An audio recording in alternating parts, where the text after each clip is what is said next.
Two political opinion pollsters, Ipsos Synovate and the Infotrack Group, have in their latest surveys all but concluded that the upcoming race to State House will be a two-horse contest.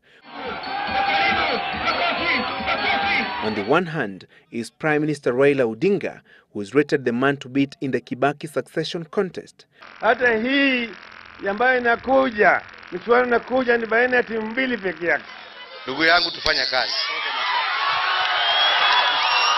On the other hand is a joint team made up of Deputy Prime Minister Uhuru Kenyatta and Eldoret North MP William Ruto.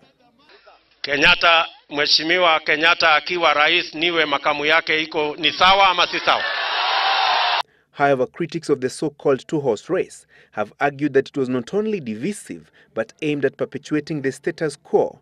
Thus, the thought of an alternative force to take on the Odinga and Uhuru Ruto horses, a third horse to take on the presumed two horses in the Kibaki succession contest.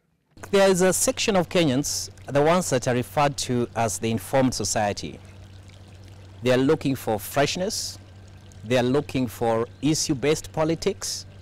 They know what issues affect them. There's insecurity in the country, food security is an issue, and they're looking for somebody that can unite them. We are living in a very fractured country. With the clock quickly ticking to the first general election under the new constitution, the question of which presidential aspirant fits the bill of a third horse or the coalition of aspirants that can mount a force that would effectively take on the presumed two horses emerges. A third force has to be a force that comes in with issue-based campaign, but at the same time is able to attract the numbers. Issues is a good idea, and without the numbers to back it, then it just remains a good idea.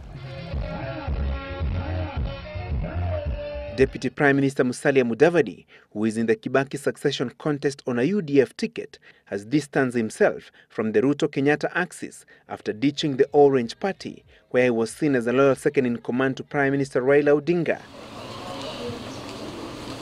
He recently captured the attention of political observers when he initiated political talks with Vice President Kalonzo Musyoka, who is also in the race to State House on a Wiper Democratic Party's ticket for a likely pre-election deal. Does the Musyoka-Mudavadi pact fit the bill of a formidable third horse? I think Musalia Mudavadi-Kalonzo alliance will definitely bring some confusion to the two-horse race script. But the two and the alliance have to come out strong and really convince Kenyans that they can stand on their own.